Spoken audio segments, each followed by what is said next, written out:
الحمد لله نحمده ونستعينه ونستغفره ونعوذ بالله من شرور أنفسنا ومن سيئات أعمالنا من يهده الله فلا مضل له ومن يضلل فلا هادي له أشهد أن لا إله إلا الله وحده لا شريك له وأشهد أن محمدا عبده ورسوله أما بعد أعوذ بالله السميع العليم من الشيطان الرجيم من همزه ونفخه ونفثه بسم الله الرحمن الرحيم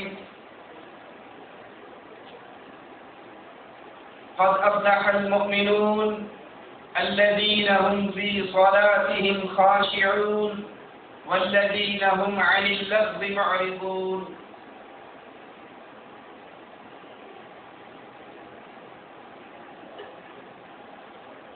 انسان جب گناہ کرتا ہے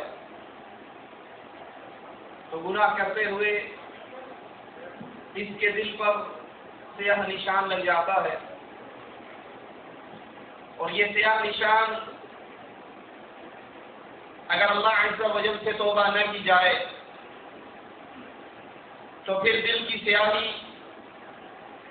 سیاہی کے یہ نقطے بڑھتے رہتے ہیں اور یہ دلوں کی خبیث بیماری، دلوں کا سخت ہو جانا، پتھر ہو جانا، یہ بڑی خطرناک بیماری ہے. اس کا علاج اللہ کے قرآن کی تلاوت کرنا، موت کو یاد کرنا، قبروں کی زیارت کرنا. یہ ٹوٹی پھوٹی قبریں یہ انسان کو حقیقت کے بڑا قریب کر دیتی ہے. قبر میں دفن ہونے والا صرف غریب فقیر ہی نہیں ہوا کرتا، دنیا کے بڑے بڑے بادشاہ بھی انہی قبروں کے اندر ہی دفن ہوا کرتے ہیں. موت ایک ایسی حقیقت ہے، جب انسان اس موت کو یاد کرتا ہے، اس کے دل کے اندر گناہ کر کر کے سیاہی کے جو داغ لگے ہوئے، اس کی آنکھوں سے آنسو بہتے ہیں، یہ اللہ کی طرف توبہ کرتا ہے، رجوع کرتا ہے، اللہ اس کے دلوں کو پاک اور صاف کر دیتا ہے.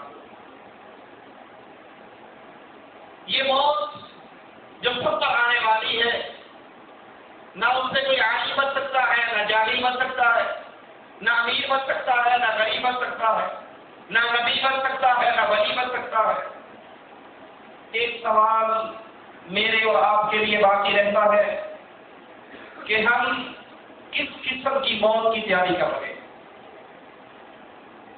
موت سے بچنا تو نہیں ہے، موت سے چھٹکارا تو نہیں ہے، موت سے فرار تو نہیں ہے، موت سے تو آنا ہی آنا ہے.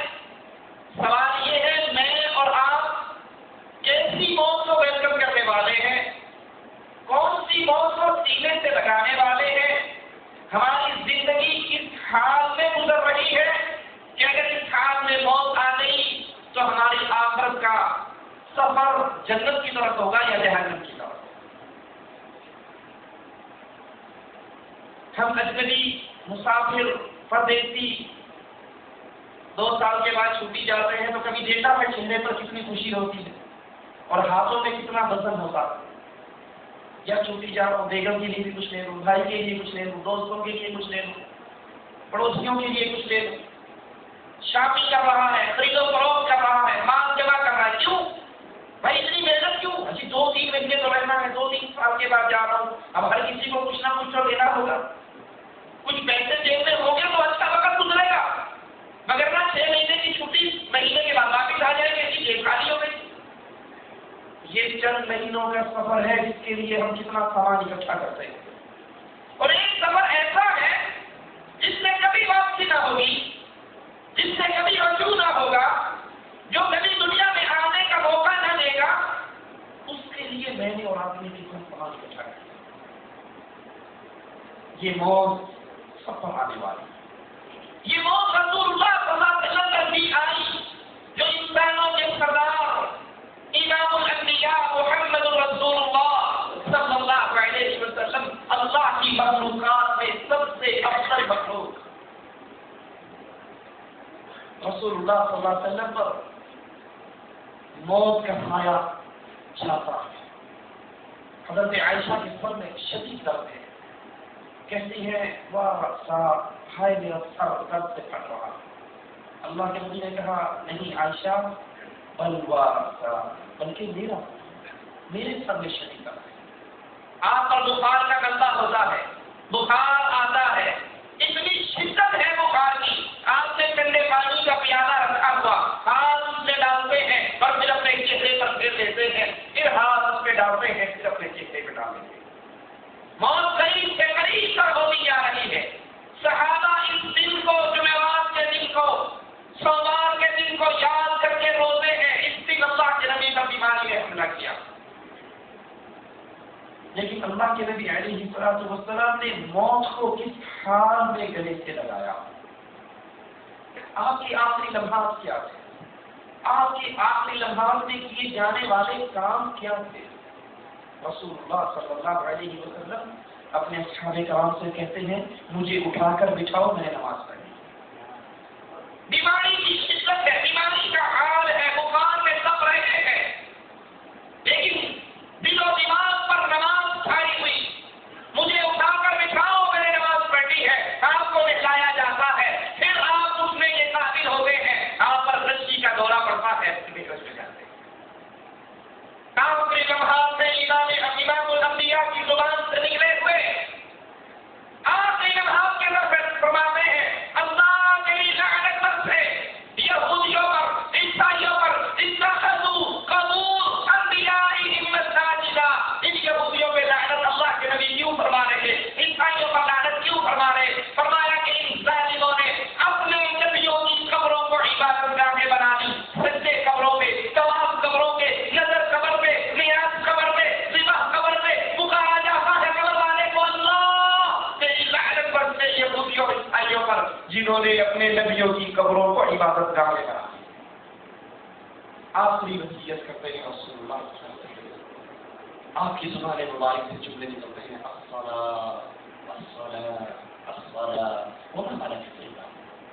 نماز کا خیال رکھنا، نماز کا خیال رکھنا، نماز کا خیال رکھنا اور اپنے نوکر چاکروں خداموں کا خیال رکھنا۔ حضرت عائشہ فرماتی ہیں اللہ کے نبی کی زندگی آسمان کی طرف پوچھی اللہم بالرفیق الاعلی، یہ صدا نکلتی ہے اور آہستہ آہستہ آہستہ کا ہاتھ قدیم بھی آتا ہے، میں سمجھ جاتی ہوں کہ اللہ کے نبی مجھے چھوڑ کر اس دنیا کو چھوڑ کر اپنے جہان کی طرف روانہ ہو چکے۔ لیکن حالت کیا ہے؟ آخری خواہش کیا ہے؟ آخری الفاظ کیا ہے؟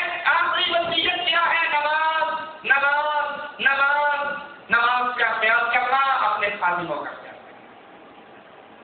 سوچئے جس نبی علیہ السلام نے آخری لمحات میں وصیت کے الفاظ ہمارے لیے کہے، ہم نے نبی کی وصیت پر عمل کیا ہے، یہ نبی کی وصیت کو ضائع کر دیا۔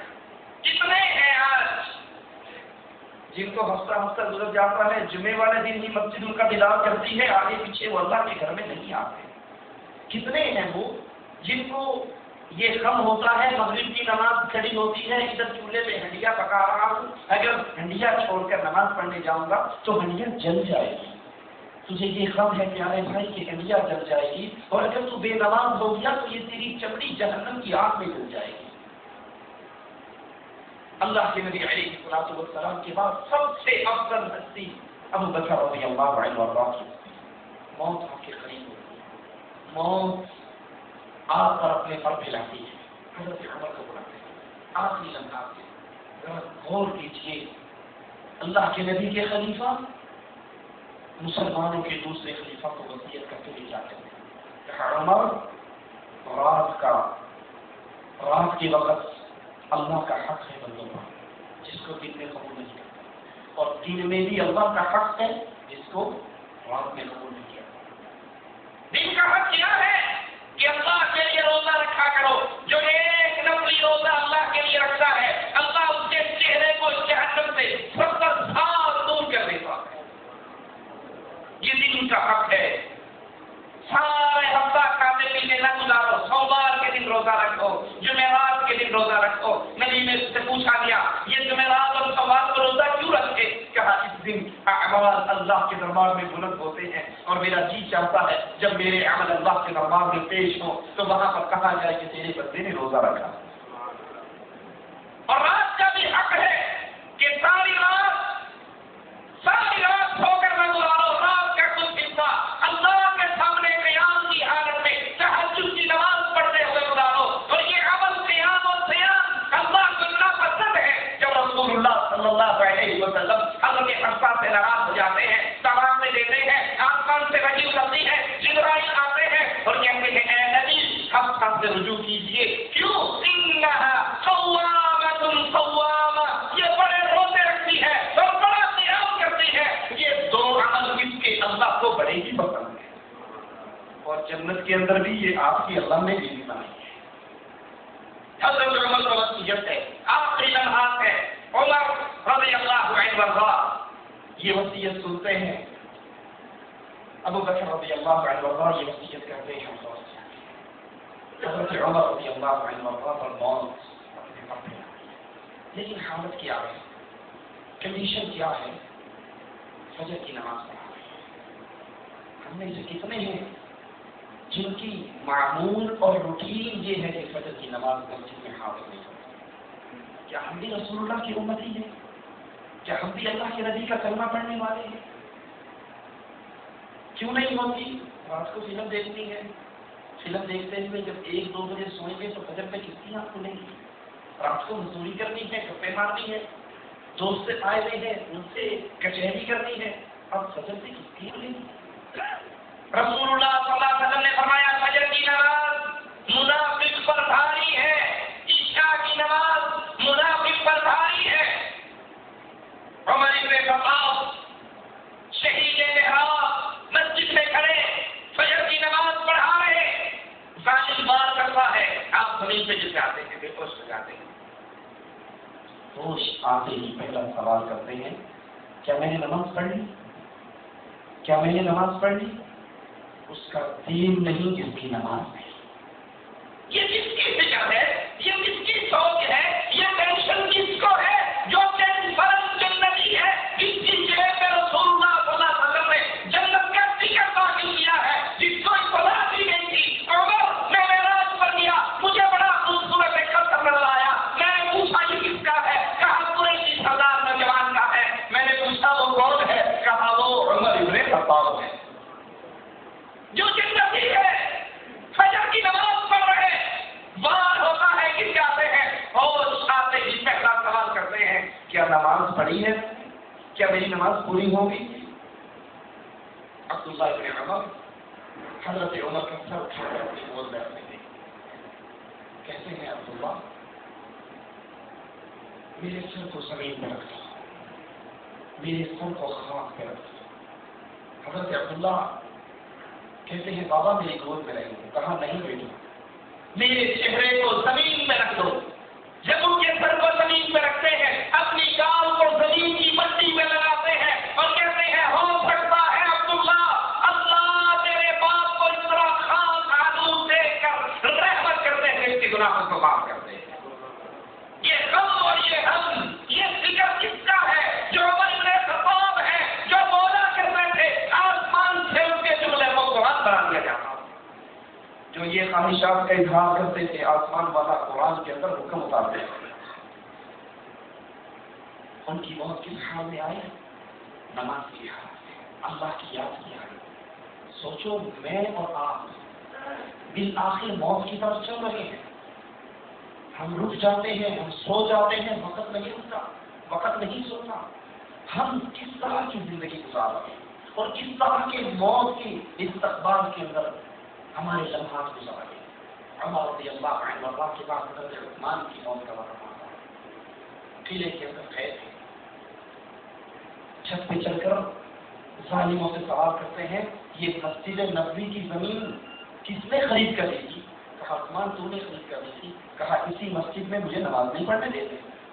یہ میٹھے پانی کا کنواں کس نے خرید کر دیا تھا؟ کہا عثمان تو نے خرید کر دیا تھا۔ کہا اس کنویں کے پانی کا آج تم مجھے کوئی حق نہیں دیتے، اتنے دنوں سے پیار تھا۔ اب بالآخر آخری لمحات آتے ہیں، لیکن آخری لمحات عثمان کے کیسے گزر رہے ہیں؟ قرآن ان کے سامنے قرآن کی تلاوت کر رہے ہیں، ظالم دیوانی فلان کے گھر میں آ جاتے ہیں، نائلہ کہتی ہے عثمان ظالم آج تیری چار دیواری کو فلان کے گھر کے اندر چھلانگ لگا کے آ چکا ہے۔ کہتے ہیں نائلہ آخری لمحات میں میری توجہ اللہ کے کلام سے دور نہ کر، میری نگاہیں اللہ کے کلام سے دور نہ کر۔ اللہ قیامت کے دن سوال کرے گا عثمان اپنی زندگی میں آخری عمل کیا کر رہا تھا؟ میں کہوں گا اللہ میں تیرے قرآن کی تلاوت کر رہا تھا، تاکہ میری گردن کو کاٹ دے۔ میں اور آپ کی زندگی کی ہی چاہیے، میری اور آپ کی زندگی کس وقت کی بات ہے؟ علی رضی اللہ عنہ پر موت کا موقع آتا ہے، لیکن کس حال میں موت کو گلے لگاتے ہیں؟ تہجد کی نماز اپنے گھر سے پڑھ کر نکلتے ہیں، استغفار کرتے ہوئے، تسبیحات پڑھتے ہوئے مسجد کی طرف جا رہے ہیں، اور دوران مسجد اس سفر کے اندر، اس وقت کے اندر آپ پر وار ہوتا ہے۔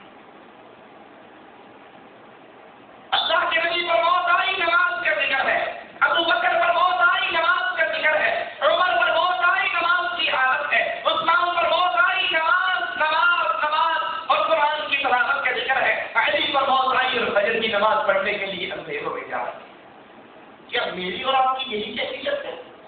کیا ہم نے نماز کو اتنی ہی پابندی سے پکڑا ہے؟ وغیرہ یاد کر لیجیے، رسول اللہ صلی اللہ علیہ وسلم فرماتے ہیں، صحیح مسلم میں یہ روایت ہے، سب سے افضل ترین عمل وقت پر نماز کی ادائیگی ہے۔ وہ عمل افضل نہیں ہے کہ آپ اور میں سو جائیں اور صبح 10 بجے اٹھیں، 9 بجے اٹھیں، ڈیوٹی پر جانے لگے تو پہلے نماز پڑھیں پھر ڈیوٹی پہ چلے جائیں۔ یہ نماز کا وقت اللہ نے تو مقرر نہیں کیا۔ افضل ترین کام، سب سے افضل کام اہل ایمان کے لیے، مواحدوں کے لیے، مشرکوں کے لیے نہیں، اہل توحید کے لیے۔ توحید کو سمجھنے کے بعد سب سے افضل کام یہ ہے نماز کو اس کے وقت پہ ادا کیجیے۔ رسول اللہ صلی اللہ علیہ وسلم فرماتے ہیں، صحیح بخاری میں ہے کہ نماز کے دوران بندہ اپنے رب سے مناجات کرتا ہے، اس کو کہتا ہے، بندہ کہتا ہے الحمدللہ رب العالمین، رب کہتا ہے حمدنی عبدی، اللہ ساری تعریفیں تیرے لیے ہیں، مالک کہتا ہے بندے نے میری تعریفیں بیان کی۔ رسول اللہ صلی اللہ علیہ وسلم فرماتے ہیں نماز دین کا ستون ہے۔ یہ مدینے کی روایت ہے۔ کیا خیال ہے وہ چھت کھڑی رہے گی جن چھتوں کے ستونوں کو گرا دیا جائے؟ ایک بلڈنگ کے 5 ستون ہے، اگر 5 ستون گر جائے تو کیا وہ چھت برقرار رہے گی؟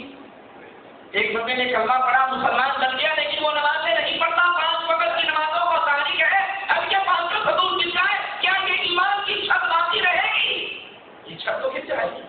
اس چھت کو کھڑا کرنے کے لیے کیا ہے؟ رسول اللہ صلی اللہ علیہ وسلم نے فرمایا ہمارے درمیان اور کفار کے درمیان جو چیز فرق کرنے والی ہے وہ نماز ہے۔ جس نے نماز کو چھوڑ دیا وہ ہم میں سے نہیں ہے، اس نے اس ستون کو گرا دیا۔ بین الکفر والعبد فرقم فلا، نماز کا تارک کافر ہے، نماز کا تارک مشرک ہے۔ قرآن کہتا ہے نماز قائم کرو، مشرک نہ بنو۔ رسول اللہ صلی اللہ علیہ وسلم فرماتے ہیں امرت ان اقاتل الناس حتى يشهدوا ان لا اله الا الله وان محمد رسول الله واقام الصلاه وایتاء الزکات۔ مجھے حکم دیا ہے میں قدموں کو کاٹتا چلا جاؤں، میں جہاد کرتے ان لوگوں کی کفار کی کرنے کاٹوں، اس وقت تک جہاد کرتا رہوں جب تک کہ اللہ کی توحید کو نہ مان لے، لا الہ الا اللہ کو نہ مان لے، محمد رسول اللہ کو نہ مان لے۔ اس کے بعد بریک، کلمہ پڑھ لیا کام ختم، من قال لا الہ الا اللہ دخل الجنہ، ہر کلمہ کو جنت میں جائے گا، بتایا نہیں۔ ان کی کتنے میں نے اس وقت تک کاٹ دی ہے اللہ کی توحید کو مانے اور پھر میری رسالت کو مانے، نماز قائم کرے، زکات کی ادائیگی کرے۔ جب یہ کام کر لے پھر ان کا خون اور ان کی جان مجھ سے محفوظ ہے سوائے حق کے ساتھ۔ اس کا کلمہ بیکار ہے، اس کا کلمہ قبول ہے، وہ نام نہاد مسلمان ہے، اس میں اور کافر میں کوئی فرق نہیں جو نماز کا تعلق ہے۔ جو ایک پڑھ لیتا ہے 4 نہیں پڑھتا، 4 پڑھ لیتا ہے 1 نہیں پڑھتا، اس نے اللہ کو الہ مانا ہی نہیں، اس نے اپنی خواہش پر مانا ہے۔ أَرَأَيْتَ الَّذِي مَنِ اتَّخَذَ إِلَٰهَهُ هَوَاهُ، کیا آپ نے اس کو دیکھا ہے جس نے اپنی خواہشات کو رب بنا دیا؟ خاص اس کے فجر کی نماز پڑھنے کی ضرورت نہیں، وہ نہیں پڑھتا، اس کا دل کہتا ہے چل کوئی نہیں، اس کا فیل کا ٹائم ہے، ڈیوٹی ہے، ویسے چھٹی ملتی آدھے گھنٹے کی، چلو میں ظہر پڑھ لیتا ہوں، پڑھ لیتا ہوں۔ ظہر پڑھ لیتا ہے، لیکن جب مغرب سے پہلے کام ختم ہوتا ہے وہ کہتا ہے کہ وہی سب نہانا بھی ہوتا ہے، کپڑے بھی بدلنے ہوتے ہیں، پسینے کی بو بھی ہوتی ہے، ہنڈی بھی پکانی ہوتی ہے، اب مغرب کی پڑھی کیا ضروری ہے؟ میں نے مجھے نہیں پڑھی، میں نے ظہر نہیں پڑھی، میں نے اثر نہیں پڑھی. اب وہ اس نماز کو چھوڑ دیتا ہے. کیوں چھوڑتا ہے؟ اس کا دل کہتا ہے یہ نماز نہیں پڑھنی، تو اس نے اللہ کو اپنا رب نہیں مانا، اس نے اپنے دل اور اپنی خواہش کو اپنا اللہ مان لیا. رسول اللہ صلی اللہ علیہ وسلم فرماتے ہیں نماز نور ہے. صحیح مسلم کی یہ روایت ہے. کیسا نور ہے؟ رسول اللہ صلی اللہ علیہ وسلم فرماتے ہیں کہ اندھیروں میں چل کر مسجد میں جانے والوں کو قیامت کے دن کمپلیٹ کامل نور کی خوشخبری سنا دو. عشاء کی نماز اندھیرے میں ہے، فجر کی نماز اندھیرے میں ہے، جو اندھیروں میں مسجد کی طرف چل کر جاتے ہیں ان کو قیامت کے دن حشر کے میدان میں پورے صراط پر کوئی اندھیرا نہ ہوگا جنہوں نے اندھیروں میں رب کے گھروں کو تباہ کیا. قیامت کے دن ان کے لیے کوئی اندھیرا نہیں ہوگا. پورے صراط میں بھی نور ہے، قیامت میں بھی نور ہے، قبر بھی اتنی منور ہے جو اندھیروں میں اللہ کے گھر کو آباد کرتا. حدیث میں آتا ہے جو انسان نماز کے لیے اپنے گھر سے نکلتا ہے نور کے فرشتے، آسمان کے فرشتے نور کے جھنڈے لے کر اس کے قدم کے ساتھ قدم ملا کر چلتے ہیں. یہ چلتا ہے، یہ قدم اٹھاتا ہے، اس کے گناہ کے رجسٹر میں سے ایک گناہ اٹھا کے لے جاتا ہے، یہ قدم زمین پہ رکھتا ہے، نیکی کا اضافہ کر دیا جاتا ہے. من خرج من بیته متطهرا الى المسجد فاجره كالحاج المحرم. جو نماز کا اہتمام ایسے کرتا ہے اور نماز کے لیے اپنے گھر سے وضو کر کے نکلتا ہے، اللہ کے نبی فرماتے ہیں اللہ اس کو اتنا اجر دیتا ہے جتنا حاجی احرام باندھ کر حج کے لیے نکلتا ہے. یہ نماز، یہ نور. رسول اللہ صلی اللہ علیہ وسلم فرماتے ہیں منافقین پر فجر اور عشاء کی نماز بھاری ہے. اگر انہیں اس فجر اور عشاء کی نماز کے اجر اور ثواب کا علم ہو جائے وہ اس کے لیے دوڑتے ہوئے آئے. بخاری اور مسلم کے اندر یہ روایت ہے. رسول اللہ صلی اللہ علیہ وسلم نے فرمایا صحیح مسلم میں یہ روایت ہے وہ شخص جہنم میں داخل نہ ہوگا جس نے فجر اور عصر کی نمازوں پر ادائیگی کرتا ہے، استقامت کا اظہار کرتا ہے. یہاں سے مراد فجر اور عصر کی نمازوں کی اہمیت ہے، وگرنہ مسلمان پر تو پانچوں نمازیں وقت ہے جماعت سے ادا کرنی سوائے عذر کے. رسول اللہ صلی اللہ علیہ وسلم فرماتے ہیں جو آذان سنے پھر مسجد میں آ کے نماز نہ پڑھے اس کی نماز نہیں ہوتی سوائے عذر کے. عذر کیا ہے؟ یا تو سو رہا ہے یا وہ بیمار ہے چل کر نہیں آ سکتا تو وہ تو اپنے کمرے میں پڑھے گا. لیکن جو بیمار نہیں ہے، جو سویا ہوا نہیں ہے، جس کو علم ہے کہ یہ اذان ہو گئی نماز کے لیے، وہ کہتا ہے کوئی نہیں آج تو انڈیا پاکستان کرکٹ میچوں کا فائنل ڈے ہے، آج کی نماز رہنے دو. آج تو کرکٹ کا میچ چل رہا ہے، آج ہاکی کا میچ ہے، آج فٹ بال کورے کا میچ ہے. یا یہ ڈرامہ جو ہے یہ لاسٹ سیریز ہے، آخری ڈرامہ ہے، اس کے اندر کہانی اینڈ ہونی ہے، اس میں پتہ چلنا ہے کیا ہوا کیا نہ ہوا. اگر میں نے پچھلے 10 ڈرامے دیکھے ہیں، اب اثر کی نماز میں یہ ڈرامہ آ گیا، میں اس کا چلا جاؤں تو ساری کہانی کا مزہ کرکرا ہو جائے گا. تیرے لیے کہانی کا مزہ کرکرا ہو جائے گا. اور اگر یہ نماز تُونے چھوڑ دی، یہ نماز تُونے چھوڑ دی تو رسول اللہ صلی اللہ علیہ وسلم کا فرمان تجھ پہ ثابت ہو جائے گا. آپ فرماتے ہیں من ترک الصلاۃ متعمدا فقد کفر. جس نے جان بوجھ کر نماز چھوڑی کرکٹ میچ کے لیے، فلم کے لیے، ڈرامے کے لیے، ہاکی میچ کے لیے، یا انڈیا کے جلنے کے چکر میں، یا کسی اور مسئلے میں، جس نے جان بوجھ کر ایک نماز چھوڑی اس نے کفر کیا. رسول اللہ صلی اللہ علیہ وسلم فرماتے ہیں نماز بلکہ قرآن پاک کا حکم ہے نماز کے ذریعے اور صبر کے ذریعے اللہ سے مانگنا. جب بھی اللہ کے تکلیف ہوگی، پریشانی ہوگی تو حضرت بلال سے کہتے ہیں بلال ارحنا یا بلال، بلال اذان دو، نماز کی تیاری کرو. اس نماز سے ہمیں ٹھنڈک ملتی ہے، اس نماز سے ہمیں سکون ملتا ہے. یہ نماز اہل ایمان کو خوشی دیتی ہے، اہل ایمان کی آنکھوں کی ٹھنڈک ہے. کیا یہ حال میرا اور آپ کا بھی ہے؟ کیا نماز پڑھتے ہوئے ہمیں بھی سکون ملتا ہے، یا نماز ہمارے اوپر ایک مصیبت اور بوجھ بن جاتا ہے؟ منافق کی حالت ہے کہ نماز اس کے لیے بوجھ بنتا ہے، اور مومن کی حالت ہے نماز میں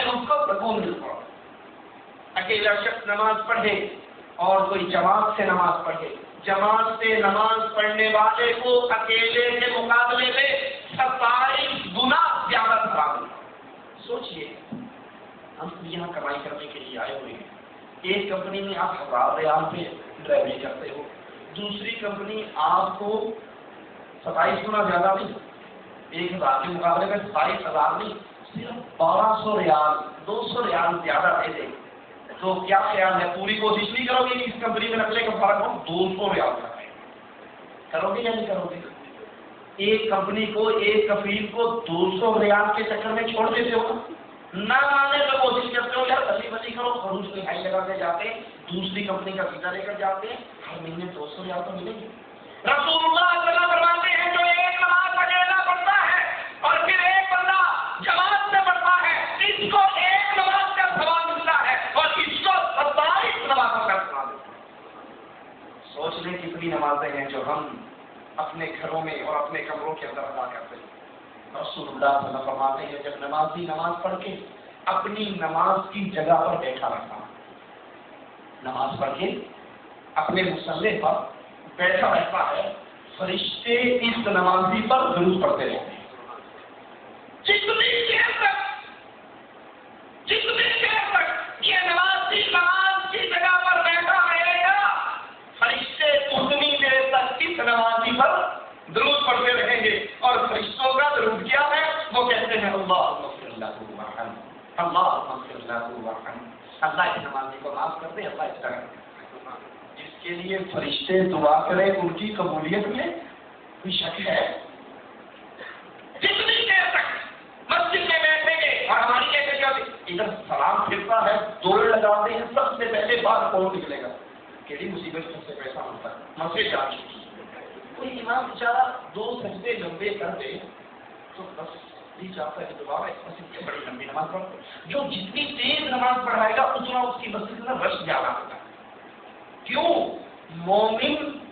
مومن کی مثال مسجد میں ایسے ہے جیسے مچھلی پانی میں، مومن مسجد میں ایسے ہے جیسے مچھلی پانی میں ہے، اور منافق مسجد میں ایسے ہے جیسے مچھلی کو اٹھا کر پانی سے باہر کی، جیسے